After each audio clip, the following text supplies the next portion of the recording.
ఉద్యోగాలు మనకు కావాలి, మన వరుణులు మనకు కావాలి, మన ఆత్మగౌరవం మనకు కావాలని చెప్పి 60 సంవత్సరాల ఆంధ్ర వలస పాలన కింద నలిగిపోయిన తెలంగాణ ప్రజానికం ఉవ్వెత్తున లేచి మన తెలంగాణ సాధించుకున్నాం. నేను ఇక్కడ ముఖ్యంగా గౌరవ పత్రికా మిత్రులు, ప్రింట్ మీడియా, ఎలక్ట్రికల్ మీడియా మిత్రులందరూ కూడా నేను హృదయపూర్వక ధన్యవాదాలు తెలియజేస్తా ఉన్నాను. ఎందుకంటే నేను ఉద్యమం చేసిన కాంచి నాతో ఉన్నారు. ఎవరు ఇక్కడ ఉన్న వాళ్ళందరూ కూడా ఎవరు కూడా ఆనాడు నేను సింగచాయ పుస్తక కూడా పేపర్ రాశాను కనుక అట్లా కూడా వాళ్ళు ఎంకరేజ్ చేసిన వారికి నా ధన్యవాదాలు. దీన్ని ఆర్గనైజేషన్ చేసిన తమ్ముడు, నా మిత్రుడు రేగడి రవి అన్న, నేను ఉన్నారా ఊరంతా కలిగి ఒక్కటి చేస్తుందా అని చెప్పి ఊరంతా ఒకటైంది.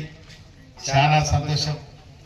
నిజంగా ఇలా నేను ఎమ్మెల్యే అయినాక మీ దీవెన వల్ల, మీ ఓట్ల ద్వారా, కాంగ్రెస్ పార్టీ నాయకత్వం ద్వారా నేను ఇలా ఒక ఉద్యమకారుడిగా, ఒక స్థానిక బిడ్డగా, ఒక పోరాట బిడ్డగా అందరు దీవించి ఆశీర్వదించి 51,000 మెజార్టీ ఇచ్చిన చరిత్ర లేదు ఇది.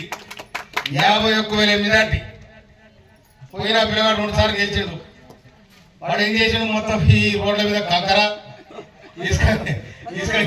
ఇసుక వాగులో పోయి ఇసుక ఇగో ఈ దందాలు చేసారు. మాది మాట్లాడితే ఎలుగని ఏం తప్పిరాడా, ఎదురు మాట్లాడితే ఎలుగని ఏం తప్పిరు. వాళ్ళ పాలన సాగింది. మన పాలన ఇవాళ నేను వచ్చిన తర్వాత ఈడ బండరామారం గ్రామానికి కీర్తిశేషులు మాజీ ఎంపీ, మాజీ ఎమ్మెల్యే, మాజీ ఆర్టీ చైర్మన్ యాకాడ కులందరూ బామర్దులే అన్నా కదా.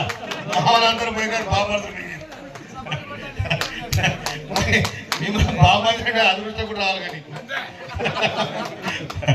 అందుకోసమనే ఆకారం సుదర్శన్ గారు ఈ ఊళ్ళో పుట్టడం, కానీ ఆనాడున్న బడ్జెట్ కానీ, ఆనాడున్న పరిస్థితి కానీ, వారు సూర్యాపేట ఎమ్మెల్యేగా ఉన్నారు. సొంత ఊరిని ఏమో చేసేది ఉండే కానీ సరే ఆయన సాయశక్తులు ఏమో చేసి వారికి కూడా, వారు చేసిన సర్వీస్ కూడా ధన్యవాదాలు.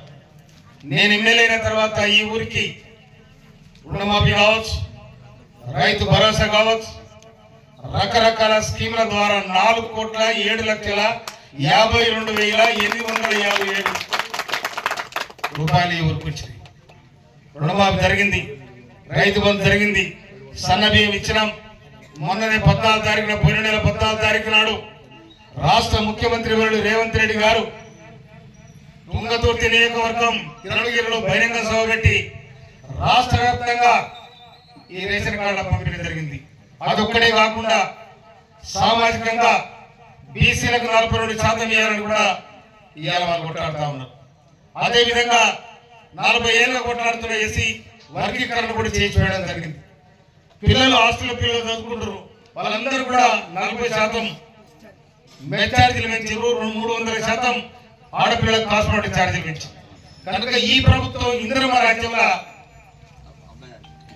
మీరు గత ప్రభుత్వం ఏం చూసారంటే ఇక్కడ బొందలగడ్డ శ్మశాన వాటిగా వైకుంటాము ఊరికి రాగా అక్కడి నుంచి ఇక్కడ చదివే దర్శనం ఇస్తుంది.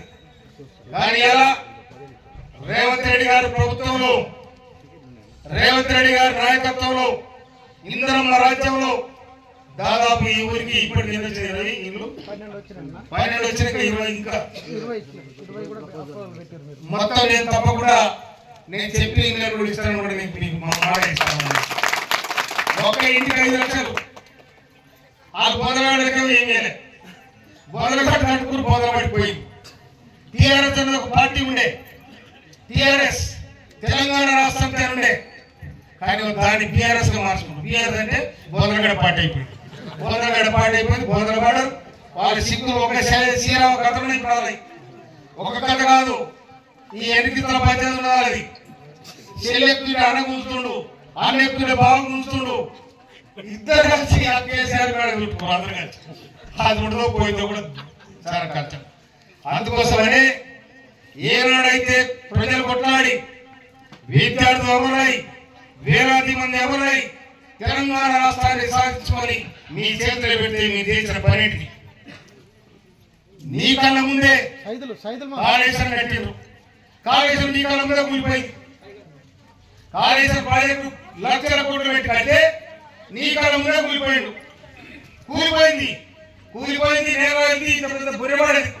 ఇలా కేటీఆర్ తరగా అనిచామంటే ఇప్పుడు కాంగ్రెస్ వాళ్ళు చేసినట్టు ఆ బుర్ర తరగా పెట్టినాపో మీరు పెట్టినా మేము పెట్టామా? కట్టింది మీరా మేమా? ఎవరు పెట్టిండు? మీరు కమిషన్ల కాల్చబడి కక్కుర్తి పడి ప్రజాధనాన్ని వృధా చేసి ఇలా కేసీఆర్ దిగిపోయినప్పుడు కేసీఆర్ గద్దెక్కినాడు. ఆనాడు ఆంధ్ర తెలంగాణ విడిపోయినాడు. కేసీఆర్ కు 17,000 కోట్ల రూపాయలు మిగులుబడి చేతులు పెట్టిపోయారు ఆంధ్రుడు. కానీ కేసీఆర్ దిగిపోయేటప్పుడు రేవంత్ రెడ్డి చేతిలో 7 లక్షల రూపాయలు అప్పు పెట్టిపోయాడు. ఏమైంది చెప్పండి? ఏమైతుంది? 17,000 కోట్ల ఆయన చేతిలో పెట్టిపోతే 7 లక్షల కోట్ల అప్పు చేతిలో పెట్టింది.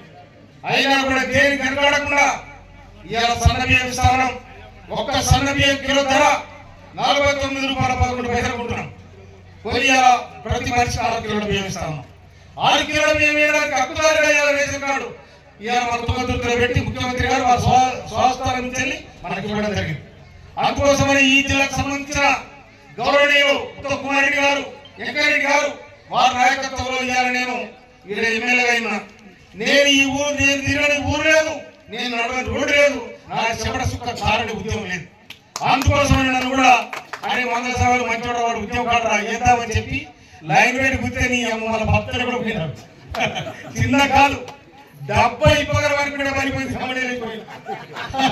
అందుకోసమని మంగళ సభ మందిలోనే ఉంటాడు, మందిలోనే ఉంటాడు.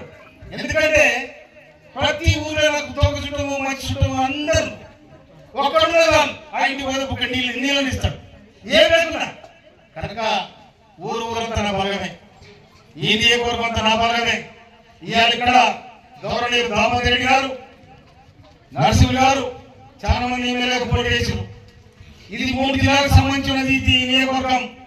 అక్కడ నారాయణ రెడ్డి గారు, తర్వాత నూనె నరసింహయ్య గారు, అక్కడ పుష్పేందర్ రెడ్డి గారు, యాదగిరి అందరూ పోటీ చేసి కానీ ఎవరు కూడా 51,000 మెజార్టీ వచ్చిన చరిత్ర లేదు. ఇది ఒక మంగళ సభకు అతి ప్రజలిచ్చిన దీవెన కనుక నా శక్తి కొలది ఇప్పటి వరకు 1,700 కోట్ల రూపాయలు పనులు తీసుకొచ్చాను ఈ నియోజకవర్గానికి. 30 ఏళ్ళ తిరుమల కొట్లాడుతూ ఉన్నారు.